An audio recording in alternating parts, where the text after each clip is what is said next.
On retrouve Jean-Michel Duez et ses invités.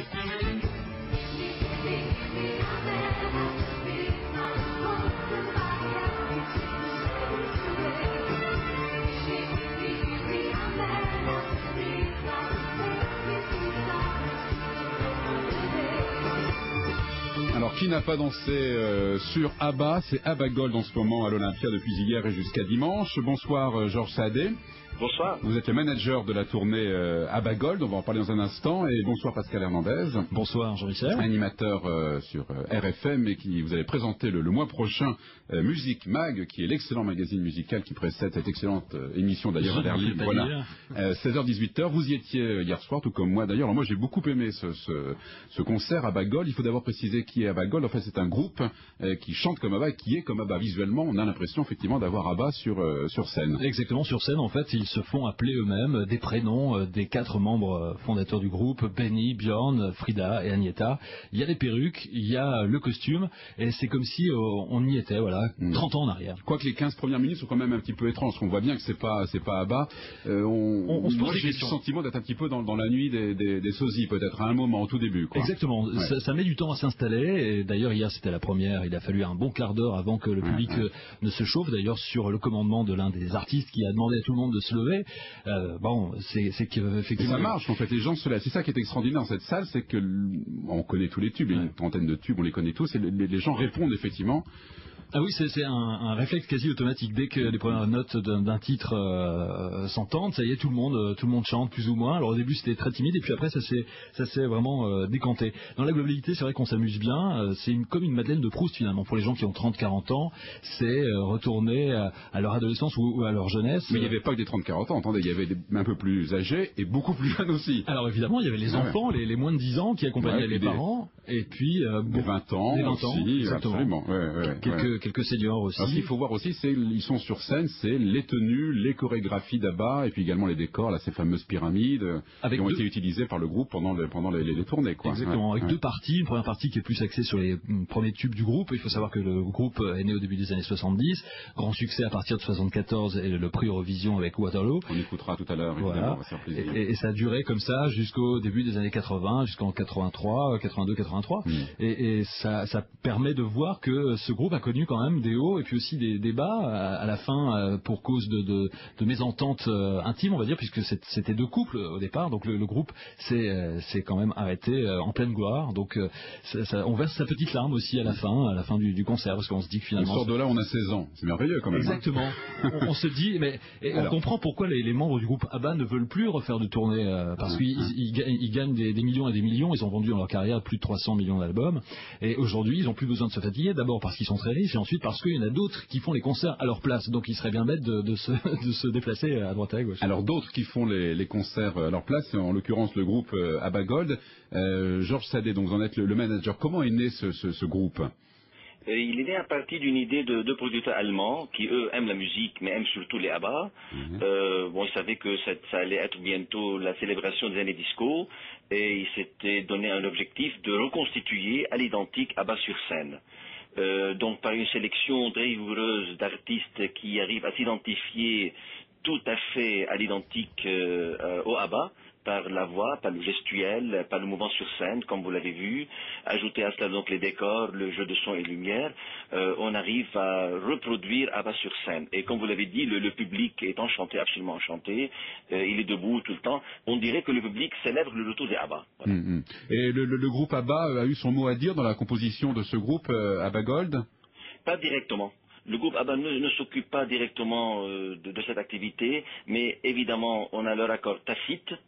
Mais cet accord tacite, c'est si vous voulez, concrétisé dernièrement, puisqu'on a conclu un accord avec Polydor, Universal Music, pour un accord qui vise à créer une synergie promotionnelle entre le lancement du CD ABBA Gold, lancé donc par Universal, et le spectacle ABBA Gold. Alors moi je disais tout à l'heure que ça m'a fait penser le premier quart d'heure, peut-être à Podium, on a tous en tête ce film avec ces sosies de Claude François et de Paul Naref, et puis après de Sardou, de Julien Clerc, etc. Mais c'est pas ça que le groupe cherche à cultiver. Quand vous dites ils chantent comme ABBA, ils sont habillés comme ABBA. Ils sont ABBA, tout à fait. C'est pas des limitations, non, ils reconstituent ABBA. Ouais. Ils vivent carrément l'expérience ABBA. Et pour autant, il n'y a pas véritablement de nostalgie, parce qu'on est vraiment dans ce concert, c'est ça. Alors comment vous expliquez ce phénomène? Alors, en fait, le concert a été produit de façon à ce que, comme si les ABBA allaient le faire eux-mêmes aujourd'hui, avec les moyens techniques d'aujourd'hui. Donc c'est un peu plus modernisé, le rythme est un peu plus soutenu. Le jeu de son et de lumière un peu différent des années 70, comme vous avez pu le remarquer. Donc c'est un concert des ABBA comme eux-mêmes l'auraient fait aujourd'hui. Pascal Hernandez, effectivement. C'est assez étonnant. Et ce qui est un petit peu triste pour ces artistes, c'est que finalement, à la fin du concert, on n'a même pas envie de savoir comment ils s'appellent. Et c'est terrible parce qu'ils sont tellement identifiés à chacun des membres du groupe qu'ils font corps avec eux et qu'on sort de là. Et je ne sais même pas si sur la fiche d'ailleurs, il y a leur nom et leur prénom. Comment vivent-ils cette situation? Parce qu'ils sont complètement effacés derrière les idoles qu'ils incarnent eux-mêmes. Ils la vivent très bien, puisqu'ils sont complètement imprégnés dans l'esprit ABBA. Ça ne nous dérange pas du tout. Et je voulais juste ajouter un petit mot concernant le fait que ce soit carrément ABBA sur scène. On a conclu également un accord avec TF1 Vidéo dernièrement, où TF1 Vidéo va filmer le concert le 21 juillet à l'Olympia, pour le diffuser en DVD à partir de novembre prochain. Donc cela en dit long sur la qualité du spectacle. Ah bah c'était il y a plus de 30 ans. Comment vous expliquez que 30 ans après, on danse encore de manière complètement spontanée et sans scrupule, sans honte sur ces musiques-là? C'est un mélange, comme vous savez, de rythme, de légèreté, de mélancolie, de nostalgie. C'est un beau mélange. C'est un beau mélange de musique et les gens aiment. Et la vague ABBA, à part quelques petits moments comme ça de décompression, ne s'est pas arrêtée. Pour vous, il y a quand même de la nostalgie? Quand même, bien sûr. Et du rythme. Et du rythme. Vous voyez, les gens sont là. Bon, les jeunes font la fête parce que c'est ce qu'ils écoutent tout le temps dans les discothèques. Mais les moins jeunes, ceux qui ont vécu l'épopée d'ABBA, ils sont là, ils revivent des moments. Mais ils font la fête également. Ils sont contents, ils sont joyeux, ils dansent. Mais c'est ça. Ils chantent. On a l'impression quand même d'être dans une super boom en fait, quoi.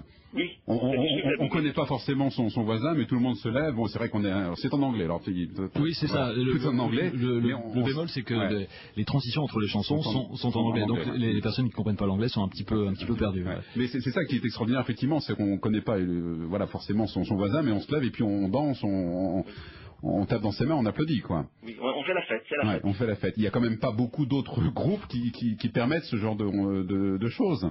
Très peu. Pascal Hernandez, vous qui êtes un habitué des concerts, des boîtes de nuit et autres, non, c'est vrai on fait la fête. Ça peut faire rire, mais pour les gens qui ont 30-40 ans, ce sont un peu leurs Beatles à eux. Alors peut-être musicalement, ça n'équivaut pas à la qualité des Beatles, tous les goûts sont dans la nature, mais je pense que c'est un peu ça. Et puis il faut savoir aussi que le groupe ABBA, dans les années 70, a été l'un des premiers groupes à utiliser des techniques marketing, dans le bon sens du terme. C'est-à-dire qu'il y avait un costume pour chaque chanson, le fait qu'il y ait 2 garçons, 2 filles, une blonde et puis une rousse, un barbu, un non barbu, c'était pas totalement le fruit du hasard. Parce qu'il y a une vraie technique derrière de vente, et d'ailleurs ABBA Gold sur scène ont bien compris ça, puisque à un moment dans le spectacle ils nous incitent à aller acheter les petits bitonios fluorescents pour faire joli dans la salle avant l'entracte, et après l'entracte effectivement il y a 3 fois plus de bitonios fluorescents qui ont été achetés, qui se remuent dans la salle. C'est cette stratégie de marketing effectivement, Georges Sadet, qui explique en partie le succès d'ABBA. Oui, en fait, on crée l'ambiance et les gens suivent. On leur donne un peu les outils comme si là-bas l'aurait fait, et les gens suivent sans les forcer, bien sûr. Merci Georges Sadet, merci Pascal Hernandez. On va terminer par 74, donc Waterloo, qui a été quand même l'Eurovision pour ABBA. Ce n'est pas ABBA qu'on entend une nouvelle fois, c'est ABBA Gold, et c'est un extrait qui était enregistré effectivement à ce concert. Donc ABBA Gold jusqu'à dimanche à l'Olympia. Il faut y aller parce que vraiment on s'amuse beaucoup.